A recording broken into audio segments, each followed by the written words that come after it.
Cormac McCarthy and David Foster Wallace. David Foster Wallace was a major fan of Cormac McCarthy, so much so that at David Foster Wallace's archive for all of his papers, there is no other author that gets more attention than Cormac McCarthy from Wallace. And if you guys know about David Foster Wallace, he is a maximalist and he is very smart and obsessive.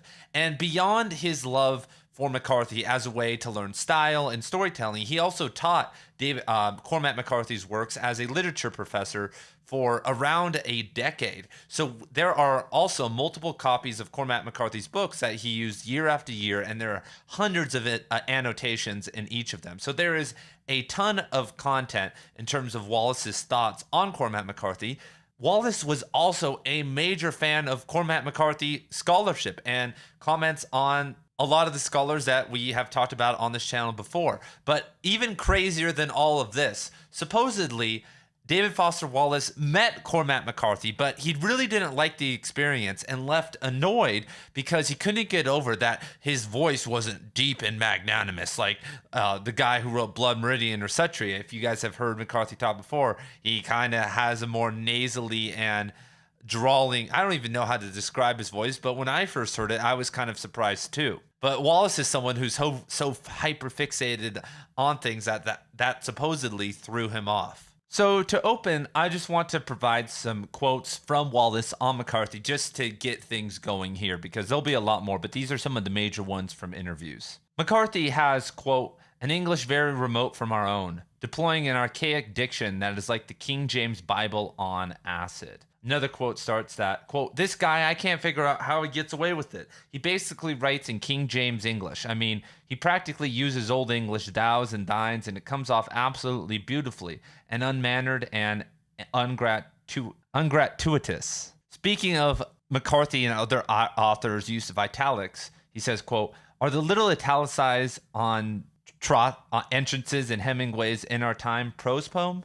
Are Kawabata's Palm of the Hand stories? Is Kafka's A Little Fable? What about Cormac McCarthy's dreamy and epestic prologue to Suttree? What about the innumerable paragraphs in Faulkner that scan perfectly as iambic pentameter sonnets? One last quote. Quote, I also urge you on again, Cormac McCarthy. Not his latest stuff either. It's dilute, and I can tell publishing houses are urging him to market himself. But earlier books, Blood Meridian and or Suttree, are totally hair-raising and intoxicating, and have prose that's like nobody else except Faulkner, if Faulkner also had the entire OED memorized. And that's funny that he mentions the OED, because in Infinite Jest, one of the main characters, Hal, he is known for like having a lot of the Oxford English Dictionary memorized. So one thing I liked from Wallace was that he really turned me on to the idea that the Border Trilogy was a decline or a turn for McCarthy to more marketable works. But he also has a lot of praise for All the Pretty Horses, and one of the annotated books that they have in the collection from Wallace was All the Pretty Horses, which he taught time and time again. But I think that he teaches that book because it's very accessible. Like if you're going to give a bunch of college students or random people a book, All the Pretty Horses was the book that took off, and it's very accessible. He also said, though, that All the Pretty Horses sent shivers down his spine when he read it. And I love this combination because it's so comical. At one point, Salon wanted Wallace to write an article about like underappreciated books in American literature. So he wrote, a paragraph or something for all these books. But then when it came to Blood Meridian, he said, don't even ask. And what do you guys see here that's kind of a hidden homage to McCarthy? Obviously, it's the missing apostrophe, which they incidentally added back because they thought that it was a typo, which is so funny. They had no idea. And that was one of the main points that Wallace studied from McCarthy, was his use of grammar. He was obviously smart enough and nuanced and had enough time to really go over a lot of this in his repeated readings. And one note that I like from Wallace is that McCarthy uses adverbs before direct objects. Odd. And this is very true. McCarthy is not scared of adverbs. A lot of times writers are told don't use very many adverbs, but McCarthy actually likes to use them. But in this quote from All the Pretty Horses right here, McCarthy links this to McCarthy criticizing the 90s and what culture had become. So let's read this quote. In the Spaniard's heart is a great yearning for freedom, but only his own, a great love of truth and honor in all its forms, but not of its substance, and a deep conviction that nothing can be proven except that it be made to bleed. Virgins, bulls, men, ultimately God himself. And he's talking about the narcissism and the turn because of media and technology, MTV and all that, to media, because on media we can exploit things. Back in the day it was virgin, bulls, men, in war, and even God to the simulacra of religion. But on TV, and reality TV and all these things, there's an infinite amount. The thing coming up in my mind right now is, the show Jackass. It was literally people just hurting themselves. And back in the 90s, there was a love of truth and honor. Like movies and books still had substance, and like the culture at large still hadn't declined in terms of education and whatnot. So there was a general appreciation for some of these things still. But McCarthy also says, Wallace says of Suttree that it has a slow start, that it has a slow setup, and quote, it does not set the stage. Which is 100% true. Like I've failed getting a lot of people into Suttree. I don't know if you guys ever experienced that, because they don't really get what's going on. We have this opening. It's really not until they're in the prison that Harrogate and Suttree that things start to get going, and you're still like, what is the purpose of this? Is this a prison novel? It's like, no, this is just a bunch of goobs running around. And Wallace was such a good reader, like, because he knew that McCarthy was into Wittgenstein, Nietzsche, Hamlet, Don DeLillo, Mark Twain, like people that we know now were influencing McCarthy, and he had none of that information readily available. So now let's transition to McCarthy's direct influence on Wallace. Wallace said in an interview, quote, Cormac McCarthy's got this thing. Books are made out of other books. I don't think there's a writer alive who doesn't make their books somewhat out of other books, and particularly ones they really like. The trick is to do this enough and have enough of kind of your own stuff going on that when you're using things, you're transfiguring and making it your own. And he's saying you have to be able to do this to disguise it. We have now been able to look back to McCarthy and find a lot of the things he literally just kind of stole and remapped a little bit. But if you do this well enough, it will be very hard for people to find it out about you. Maybe if I wrote a novel about that really relied heavily on Cormac McCarthy, people would see that. But, if I relied on a bunch of, obscure authors I've never talked about, a lot of people probably wouldn't pick that up. And so now let's talk about, we're kind of have to get a little bit deeper into Wallace now, because Wallace during his time in Boston and Syracuse was in rehab, was like, this is like the peak of drugged out, recovering Wallace. And at this time he was very into Cormac McCarthy. And does this sound familiar? Does it, a young man who's maybe talented, understands things about literature and about the world that a lot of other people don't understand, and who does he love? Cormac McCarthy. And what is so appealing about Cormac McCarthy is that he restores the pastoral vision. His landscape scenes and the connection with nature is something that all of us can strive for, and that is healing at some level, especially for someone who's in addiction. And Wallace grew up in the Midwest and wasn't a stranger to nature, even though he went to a nice college and all that. He was an athlete, so he had experience with the outdoors, which a lot less and less people have every single year now. And speaking of the outdoors, Wallace got his MFA from the University of Arizona, which is in Tucson, and Cormac McCarthy lived in Tucson, and a couple chapters of Blood Meridian take place in Tucson. So we're going to look at a passage here where Wallace kind of evokes some of this McCarthyan energy in a passage about Tucson. We're actually going to look at 2. Heat began to shimmer as well off the lion-hide floor of a desert. The mesquite and cactus wobbled, and Tucson, Arizona resumed once more the appearance of the mirage as it had appeared when Moraith had first arrived and found a shadow so entrancing in its size and reach. The sun of the AM had no radial knives of light. It appeared brutal and businesslike and harmful to look upon. Okay, so first of all, no radial knives of light. That is very McCarthy. And the next line appeared to be brutal and businesslike and harmful to look upon. The mesquite, cactus wobbled, the lion-hide floor of the desert. These are things that Wallace is taking because, once again, this is right after the period of being in Boston.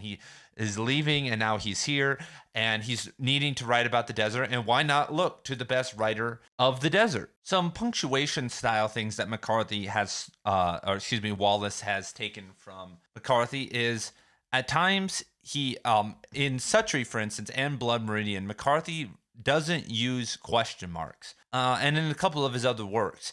And this is because, let's say, you're at my house right now, right? Or like, yeah, we're hanging out, and like I go to the bathroom, and I come back, and my cat is dead, and I'm like, what the hell happened? Or like, what is wrong with you if you killed my cat? Am I really asking a question, or am I like looking?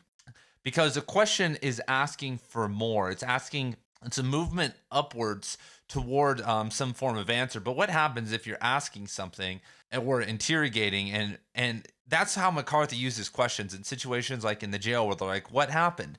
And Wallace uses this, I think, 5 to 10 times also, and he also in certain sections doesn't use the apostrophe during contractions, which is OG, man. Now using quotation marks, semicolons, contractions, and even eliminating the question mark, like, man, beautiful. And so now let's look at The Pale King, which has a ton of like McCarthy, meta McCarthy stuff, because so Wallace at Infinite Jest, right? That's his, you could say, his magnum opus, and he works hard on it, and he has a lot of influence from McCarthy because he was reading to him around that time.